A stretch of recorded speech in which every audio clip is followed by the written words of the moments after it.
Hi viewers, I'm Rizwan Chaudhary. Today topic is about the schematic diagram of autonomic and somatic nervous system. So last lecture we had discussed about the introduction of autonomic nervous system. So let's start. So before watching my video, please like and subscribe my channel. Let's start. अब ये diagrammatic को view को मैं आपसे discuss करता हूँ कि सबसे पहले हमारे पास के प्री साइनेप्टिक न्यूरॉन्स, ठीक है, ganglionic transmitter, post synaptic neuron. अब सबसे पहले के प्री साइनेप्टिक न्यूरॉन, तो प्री साइनेप्टिक साइनेप्स से पहले, प्री मींस पहले, साइनेप्टिक साइनेप्सिस से पहले, बिफोर द साइनेप्सिस। अब ये ओरिजिनेट और ये प्री साइनेप्टिक न्यूरॉन या नर्व ये कहाँ से ओरिजिनेट होगी? ब्रेन स्टेम या स्पाइनल कार्ड। और आगे ये क्या करेगी? जो साइनेप्स के दरमियान आगे जो पोस्ट साइनेप्टिक के साथ एक कनेक्शन है उसको मेंटेन करेगी, ठीक है। देन फिर आगे गैंग्लिया स्टार्ट हो जाते हैं, ठीक है। प्री गैंग्लियनिक न्यूरॉन से सेकंड नर्व टर्मिनल तक के जो डिस्टेंस होता है उसके इन बिटवीन, उसको हम गैंग्लिया कहते हैं, ठीक है। तो गैंग्लिया क्या करते हैं? इसको बाइंड करते हैं प्री साइनेप्टिक और पोस्ट साइनेप्टिक।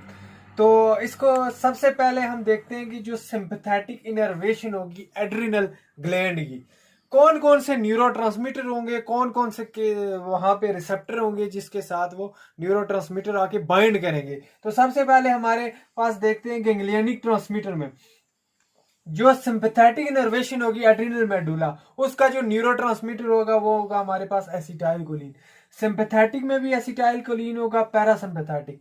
अब जो एसिटाइल कोलिन न्यूरोट्रांसमीटर होता है प्री साइनेप्टिक में, ये सिंपैथेटिक में भी हो सकता है और पैरासिम्पैथेटिक, मोस्ट इंपॉर्टेंटली होता है पैरासिम्पैथेटिक नर्वस सिस्टम में। लेकिन यह है कि अगर प्री साइनेप्टिक न्यूरॉन है तो पैरासिम्पैथेटिक में भी ये एसिटाइल कोलिन प्रेजेंट हो सकता है, ठीक है। सोमैटिक में न्यूरोट्रांसमीटर नहीं होता है क्योंकि उसमें गैंग्लिया ही नहीं होंगे, ठीक है। नेक्स्ट अगर हम बात करें तो ये आ जाते हैं एसिटाइल कोलिन इनके रिसेप्टर के साथ। अब देखें जो सिंपैथेटिक इनर्वेशन होगी, ठीक है, एड्रिनल मेडुला की, वहां पे भी निकोटिनिक रिसेप्टर एसिटाइल कोलिन के साथ बाइंड करेगा, रिक्वायर्ड इफेक्ट देगा। सिंपैथेटिक पैरासिम्पैथेटिक इन तीनों दोनों में भी हमारे पास निकोटिनिक रिसेप्टर होंगे। सेकंड अगर बात करें पोस्ट साइनेप्टिक गैंग्लियन स्टार्ट हो गए, ठीक है। जो पोस्ट साइनेप्टिक गैंग्लियन है, अब हमारे पास वहां पे जो न्यूरोट्रांसमीटर होगा न्यूरोमस्कुलर जंक्शन पे, ठीक है, जो वो गैप्स होंगे वहां पे न्यूरोट्रांसमीटर। तो एड्रिनल जो हमारे पास सिंपैथेटिक है इनर्वेशन में, वहां पे एड्रिनल मेडुला होगा, न्यूरोट्रांसमीटर होगा एपिनेफ्रीन और नॉन एपिनेफ्रीन ब्लड में। देन वो जाके अपने एड्रिनर्जिक रिसेप्टर के साथ बाइंड करेंगे। जब उन रिसेप्टर के साथ बाइंड करेंगे तो वो सेलुलर इफेक्ट देंगे, अपना रिक्वायर्ड जो फार्माकोलॉजिकल एक्शन होगा वो देंगे, सही है। सेकंड अगर हम सिंपैथेटिक की, तो सिंपैथेटिक के पोस्ट में हमारे पास क्या होता है कि मैंने आपसे डिस्कस की कि जो सिंपैथेटिक है उसमें मोस्ट इंपॉर्टेंट जो न्यूरोट्रांसमीटर होते हैं नॉर एपिनेफ्रीन होगा, एपिनेफ्रीन। तो नॉर एपिनेफ्रीन भी अपने जो रिसेप्टर होगा एड्रिनर्जिक रिसेप्टर उसके साथ बाइंड करेगा। जब बाइंड करेगा तो अपना रिक्वायर्ड जो फार्माकोलॉजिकल इफेक्ट होगा वो देगा, ठीक है। जो पैरासिम्पैथेटिक नर्वस सिस्टम है तो वहां पे जो मोस्ट इंपॉर्टेंट वो एसिटाइल कोलिन है। वो जो एसिटाइल कोलिन होगा अपने मस्करेनिक रिसेप्टर के साथ बाइंड करेगा। जब मस्करेनिक रिसेप्टर के साथ बाइंड करेगा तो जो रिक्वायर्ड सेलुलर इफेक्ट होगी या फार्माकोलॉजिकल एक्शन होगा वो परफॉर्म करेगा। नेक्स्ट है सोमैटिक। तो सोमैटिक में ये होगा कि उसमें मैंने कहा कि चूंकि गैंग्लिया नहीं होते, वहां पे जो न्यूरोट्रांसमीटर होगा न्यूरोमस्कुलर जंक्शन में होगा एसिटाइल कोलिन। तो कौन से रिसेप्टर के साथ बाइंड करेगा? वो निकोटिनिक रिसेप्टर के साथ बाइंड करेगा जो प्रेजेंट होते हैं स्केलेटल मसल्स में।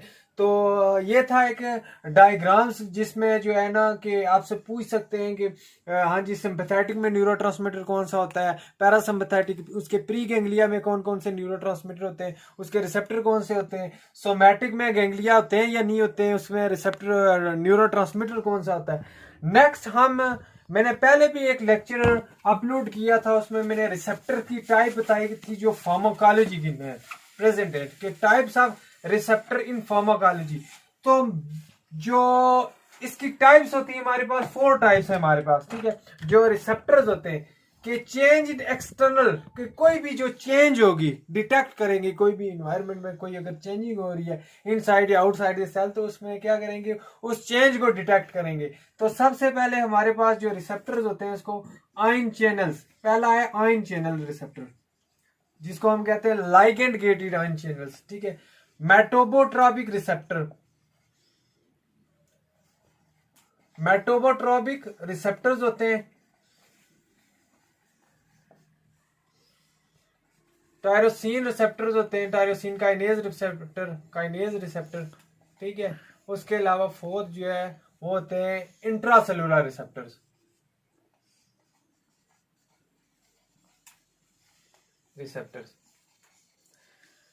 अगर हम बात करें कि आयन चैनल्स हमारे पास, तो आयन चैनल जो रिसेप्टर्स होते हैं, ठीक है, लाइगेंड गेटेड आयन चैनल जिसमें आयंस प्रेजेंट हो, ठीक है। आगे आप जो सेंट्रल नर्वस सिस्टम है वहां पे आप पढ़ेंगे, ठीक है, कि हमारे पास जो है कि गाबा रिसेप्टर्स होता है, ठीक है। जो मेम्ब्रेन्स होंगी वहां पे क्या होगा कि एक गाबा रिसेप्टर प्रेजेंट होगा। उस गाबा रिसेप्टर के साथ जब आके न्यूरोट्रांसमीटर बाइंड होगा, तो न्यूरोट्रांसमीटर जब बाइंड होगा तो वहां पे क्या होगी, जो क्लोराइड की इन्फ्लक्स होगी, ठीक है, क्लोराइड की इन्फ्लक्स होगी, chloride inside the cell move करेंगे, ठीक है। तो हमारे पास क्या होगी, हाइपर पोलराइजेशन होगी, ठीक है। अब आयन चैनल वाले रिसेप्टर उसमें या तो हाइपर पोलराइजेशन होगी या डीपोलराइजेशन होगी। हाइपर पोलराइजेशन कब होगी कि जब chloride inside the cell move करें, देन हाइपर पोलराइजेशन होगी, ठीक है। जो हमारे पास एक्शन पोटेंशियल है वो डिले हो जाएगा, सही है। जब हमारे पास sodium inside the cell move करेंगे तो क्या होगा, डीपोलराइजेशन होगी। डीपोलराइजेशन जब होगी तो एक्शन पोटेंशियल स्टार्ट हो जाएगा। ये था आयन चैनल। सेकंड अगर हम बात करें हमारे पास मेटोबोट्रॉपिक रिसेप्टर, तो most important that is called ji protein cup receptor. इसको हम जी प्रोटीन कप रिसेप्टर भी कहते हैं, ठीक है। इसमें क्या होता है कि 7 प्रोटीन हमारे पास होते हैं, 7 प्रोटीन पास होते हैं, जिसको हम इसी वजह से इसको 7 जी प्रोटीन का रिसेप्टर कहते हैं। एक सपोज हमारे पास रिसेप्टर है, इसमें 7 जो है वो कपल्स वगैरह होंगे, ठीक है। ये हमारे पास मेम्ब्रेन है, ठीक है। अब यहाँ पे फिर सब यूनिट्स होंगे, ठीक है, डिफरेंट टाइप के, गामा है, बीटा है, ठीक है, अल्फा, 3 सब यूनिट्स होते हैं, ठीक है। एडिनाइल साइक्लेज होगा, ये इसको जी प्रोटीन कहेंगे, जी प्रोटीन, ठीक है। एडिनाइल साइक्लेज होता है, साइक्लेज होता है। और आगे हमारे पास होता है फिर फास्फोलाइपेज सी,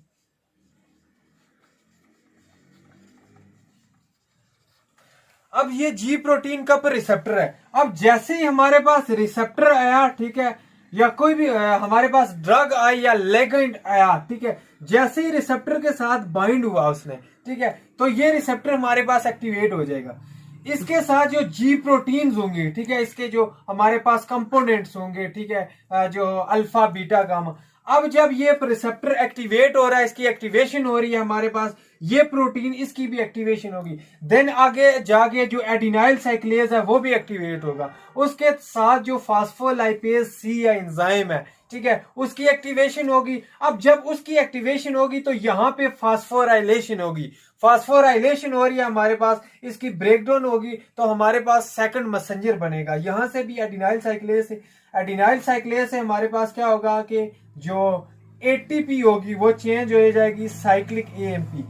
अब हमारे पास ये जो रिसेप्टर है, ठीक है, जो लाइगेंड था वो क्या है कि इसको फर्स्ट मैसेंजर कह सकते हैं, ठीक है। जो सेकंड मैसेंजर है हमारे पास cyclic AMP, this is second messenger. जब एडिनाइल साइक्लेज की एक्टिवेशन हुई, ये जो एटीपी थी वो चेंज हो जाएगी किसमें, साइक्लिक एएमपी में, ठीक है। अब ये जो फास्फोराइलेशन हो रही है एंजाइम की, फास्फोलाइपेज की, अब इसकी जब फास्फोराइलेशन होगी तो ये 2 कंपाउंड में ब्रेक डाउन हो जाएगा, ठीक है।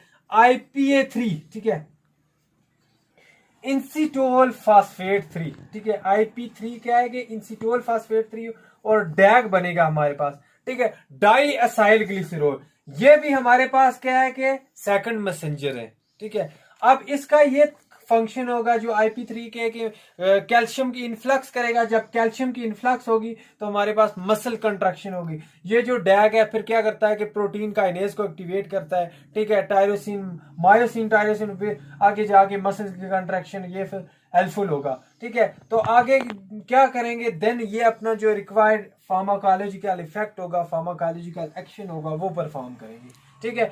ये था फंक्शन था G protein coupled receptor, that is called metabotropic receptor, ठीक है। अब जो मोस्ट इंपॉर्टेंट रिसेप्टर होते हैं हमारे पास, नंबर 1 आयन चैनल मेटाबोट्रोपिक रिसेप्टर।